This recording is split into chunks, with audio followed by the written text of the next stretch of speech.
नमस्कार. Deep डाईव्ह with ज्योतीच्या या एपिसोड्समध्ये मी आपलं पुन्हा एकदा स्वागत करते. आज आपण वर्गीस कुरियन हे पुस्तक बऱ्याच जणांनी वाचलं असेल, पाहिलंही असेल. डॉक्टर वर्गीस कुरियन यांनी जगातील सर्वात जास्त दुग्ध उत्पादन करणारा देश म्हणून भारताला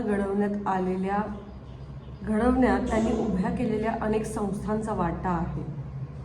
जगातील सर्वात मोठा खाद्य अन्न व्यवसाय उभा करून अमूलसारख्या देशातील सगळ्यात मोठ्या ब्रँडची निर्मिती डॉक्टर वर्गीस कुरियन यांनी केलेली आहे. या पुस्तकामध्येच वर्गीस कुरियन यांनी त्यांच्या नातवाला पत्र लिहिलेलं आहे इन 2005. तर ते आपण वाचूयात. आणि इतकं सुंदर मेसेज दिलं आहे ना, ते पत्रही वाचण्यामागचं कारण असं आहे की त्यामध्ये असलेला तो मेसेज आपण पाहूया. डॉक्टर वर्गीस कुरियन काय म्हणतात अपकमिंग यंग जनरेशनसाठी. प्रिय सिद्धार्थ, तुला शेवटचं मी केव्हा लिहिलं होतं बरं, आठवतानाही अवघड जात आहे. आजच्या या अतिवेगवान जगात ताबडतोब संपर्क साधायची एवढी सवय आपल्याला झाली आहे की आपण दूरध्वनीचाच वापर करतो. त्यावर थेट बोलण्याचा आनंद आपल्याला लगेचच मिळतो खरा, पण तो केवळ क्षणभंगूर असतो.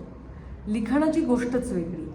लिखाणातून मग भले ते केवळ एखादं पत्र का असेना, आपल्या त्या वेळच्या काळजा आणि आपल्या आजूबाजूला घडणाऱ्या घटनांचे पडसाद तर उमटतातच, शिवाय तो असा एक ठेवा असतो जो जपता येतो. वर्षानुवर्षे मनपूर्वक शाश्वत आनंद घेत वाचता येतो. अर्थात या पुढच्या प्रकरणात जे काही आहे ते पत्रापेक्षा कितीतरी अधिक आहे. सगळंच काही तुला आता ताबडतोब वाचायची कदाचित इच्छा होणार नाही, पण समजा आतापासून 20 वर्षानंतर किंवा अधिक काळानंतर माझं लेखन जेव्हा तू परत वाचशील तेव्हा मी काय केलं याची आणि देशातल्या शेतकऱ्यांसाठी सेवाव्रती आयुष्याचा पाठपुरावा करण्यामागच्या कारणांची अधिक सखोल समज तुला येईल. 21व्या शतकात प्रवेश करण्याआधीच्या दिवसांचा मौल्यवान आठव. मग त्यावेळी त्यामध्ये तुला सापडेल तुझे आजी आजोबा ज्या जगात राहिले आणि जे जग त्यांना माहिती होतं त्या जगाची एक झलक मग तुला तुझ्या पिढीला किंवा तुझ्यापेक्षा लहान्यांना माझ्या या आठवणीतून द्यावीशी वाटेल. आपला देश स्वतंत्र झाल्या मी कामाला सुरुवात केली. आपल्या स्वप्नातल्या भारताच्या उभारणीसाठी आपापल्या कुवतीप्रमाणे हातभार लावणं हे त्या काळातील सर्वात भव्यदात्त कर्म होतं. असा देश जिथल्या जनतेचं शीर स्वातंत्र्यामध्ये गौरव उन्नत असेल आणि जिथं भूक दारिद्र्याचा मागूसही असणार नाही. ज्या देशात एकमेकांबद्दल प्रेम आणि सर्वसम आदर असेल. जगामधल्या सर्वात अग्रगणी देशांमध्ये ज्याचं स्थान गणलं जाईल.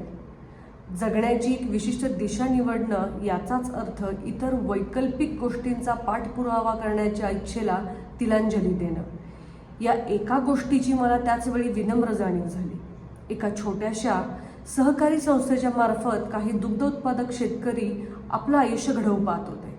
त्यांच्याबरोबर काम करायला मी राजी झालो.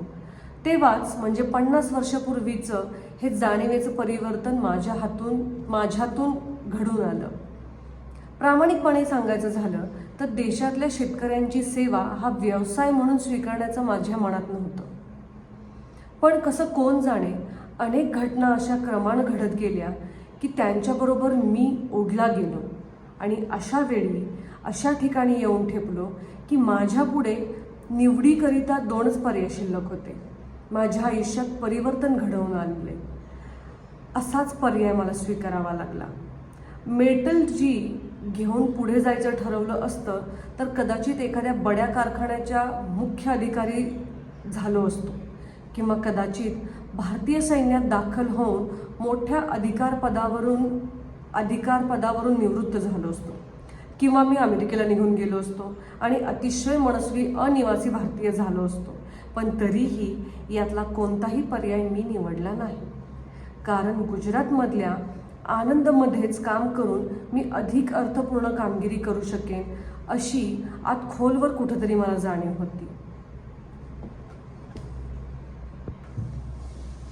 एक महत्त्वाचा निर्णय तुझ्या आजीचाही होता.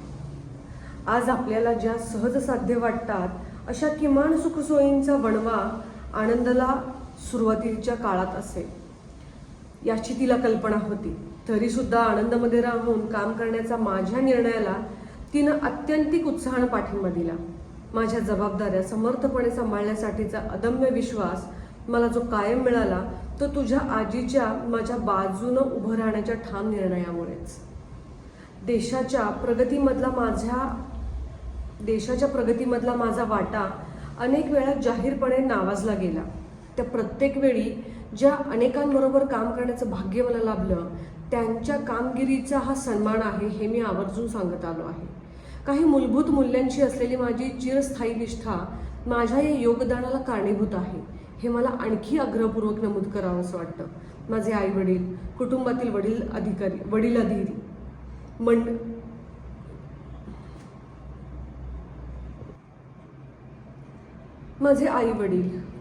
वडीलधारी मंडळी यांच्याकडून वारसा हक्कानं मिळालेली मूल्य आणि आनंदमधले गुरुस्थानी असलेले माझे खंदे पाठराखी त्रिभुवनदास पटेल यांच्यात मला दिसलेली मूल्य, सर्व मूल्यांपैकी प्रामाणिकपणा किंवा सचोटी हे मूल्य आपल्या दृष्टीने सगळ्यात महत्त्वाचे आहे. आणि हे मी अनेकदा नमूद केले आहे. कारण सचोटी म्हणजे स्वतः प्रामाणिक असणं. आपण जर आपल्याशीच प्रामाणिक असलो तर इतरांशी सचोटीने वागताना फारसे कष्ट पडत नाहीत. आयुष्य म्हणजे संचित आहे आणि ते वाया घालवणं म्हणजे गुन्हाच. हे मी शिकलो. त्याचा शोध एखाद्या दिवशी तुलाही लागेल याची मला खात्री आहे. सर्वांच्या भल्याकरिता काम करणं, आपल्या बुद्धीचा सर्वाधिक चांगल्या प्रकारे वापर करणं आणि स्वतःची जबाबदारी स्वतः घेणे ही त्रिसूत्री आयुष्य नावाचं संचित जगताना लक्षात ठेवायची असते. सर्वांचं भलं म्हणजे नेमकं काय ते दररोज वेगवेगळ्या रूपात तुझ्या पुढे उभं राहील. स्वतःच्या आजूबाजूला नुसती नजर जरी टाकलीस तरी तुझ्या लक्षात येईल की पुष्कळ काही करता येण्यासारखं असतं. तुझ्या मित्राला तुझी गरज असू शकते, तुझ्या शिक्षकांना एखादा स्वयंसेवक हवा असू शकतो किंवा तुझ्या आसपासच्या समाजात तुझ्या कृतीशील मदतीची गरज भासू शकते. यश न मिळणं म्हणजेच अपयश नव्हेच. खरं अपयश कोणतं तर समाजाच्या हितासाठी स्वतःला पूर्णपणे झोकून न देणं किंवा अल्पस्वल्प योगदानातही हात आखडता घेणं हेच खरं अपयश. हे माझ्याप्रमाणेच तुझ्याही लक्षात येईल अशी आशा बाळगतो.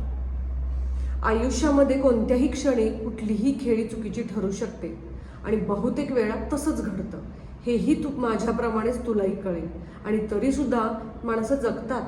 ती परिस्थिती आणि त्यांच्या जगण्यातलं समाधान यांचा फारच थोडा अनन्य संबंध असतो. आपल्यापेक्षा सुखी वाटणाऱ्या कुणा नातलगाशी, माहितीतल्या किंवा नुसत्याच जेमतेम ओळखीच्या व्यक्तीशी आपण बहुतेक जण आपली तुलना करत असतो. पण त्याकडे जेव्हा आपण बारकाणे पाहू लागतो तेव्हा तो परिपूर्णतेचा केवळ आभास आहे याची जाणीव होते. आणि मग आपल्याकडे जे नाही त्यापेक्षा जे आहे त्याच्यातच आनंद मानायला आपण शिकतो. तुला आठवतंय 1999 साली दिल्लीतल्या त्या शानदार सोहळ्यात राष्ट्रपतींनी मला पद्मविभूषण बहाल केलं तेव्हा तू माझ्याबरोबर आला होतास.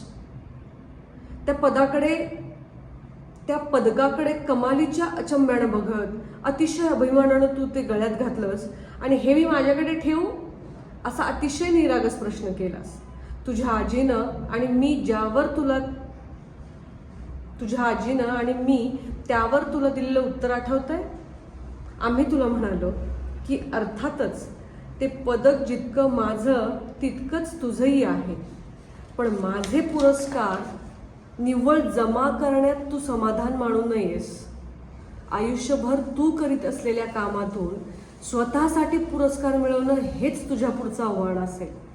शेवटी महत्त्वाचं काय तर दुसऱ्यावर प्रेम करण्याची हिंमत आपल्यामध्ये असेल, इतरांच्या आनंदात सहभागी होणे इतका खंबीरपणा असेल आणि सर्वांना सहजपणे पुरेल इतकी सुप्त समृद्धी आसमंतामध्ये आहे हे समजण्याचं शहाणपण आपल्यापाशी असेल तर आपण आपलं आयुष्य भरभरून जगलो असं म्हणता येईल.